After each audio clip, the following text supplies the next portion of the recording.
দক্ষিণ দিল্লির গুলমোহর পার্কে একটি সম্পত্তি প্রায় 23 কোটি রুপিতে বিক্রি করেছিলেন অমিতাভ বচ্চন।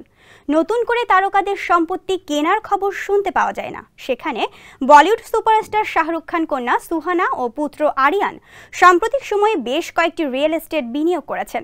গত বছরের জানুয়ারিতে মহারাষ্ট্রের উপকূলবর্তী শহর আলিবাগে প্রায় 13 কোটি রুপিতে কৃষি জমি কিনেছিলেন সুহানা। এবার বাবা মায়ের অতীতে প্রাণ ছোঁয়ালেন শাহরুখ পুত্র আরিয়ান খান, যার জন্য তাকে গুনতে হয়েছে 37 কোটি ভারতীয় রুপি। বিস্তারিত জানাচ্ছেন রাজু আহমেদ। হাঁটি হাঁটি পা পা করে নয়, এক্সপ্রেস ট্রেনের গতিতে আগাচ্ছে শাহরুখ পুত্র আরিয়ান খানের ক্যারিয়ার। কাজ শুরু করেছেন ক্যামেরার পেছনেও। তবে প্রথম কাজ মুক্তির আগেই 37 কোটি ভারতীয় রুপি মূল্যের বিলাসবহুল বাড়ি কিনে আলোচনায় এসেছেন শাহরুখ পুত্র। দক্ষিণ দিল্লির বিলাসবহুল এলাকা পঞ্চশীল পার্কের এই ভবনেই শাহরুখ ও গৌরী তাদের জীবনের প্রথম দিকে থাকতেন। চলতি বছরের মে মাসেই রেজিস্ট্রেশন হয়ে গিয়েছিল। স্ট্যাম্প ডিউটি শেষে 2.64 কোটি ভারতীয় রুপি দেন আরিয়ান। বাড়িটি সাজিয়ে তোলার দায়িত্ব নিয়েছেন গৌরী খান।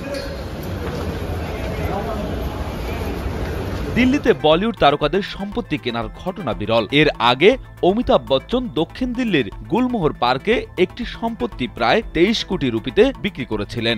সেখানে বলিউড সুপারস্টার শাহরুখ খান কন্যা সুহানা ও পুত্র আরিয়ান সাম্প্রতিক সময়ে বেশ কয়েকটি রিয়েল এস্টেট বিনিয়োগ করেছেন। গত বছর জানুয়ারিতে মহারাষ্ট্রের উপকূলবর্তী শহর আলিবাগে প্রায় 13 কোটি রুপিতে কৃষি জমি কিনেছিলেন সুহানা। স্টারডম নামের একটি সিরিজ দিয়ে পরিচালনায় হাতেখড়ি হচ্ছে আরিয়ানের। 6 পর্বের সিরিজটির প্রতি পর্বে একজন বলিউড তারকার ক্যামিও থাকবে বলেও জানা গেছে। রাজু আহমেদ, কালবেলা।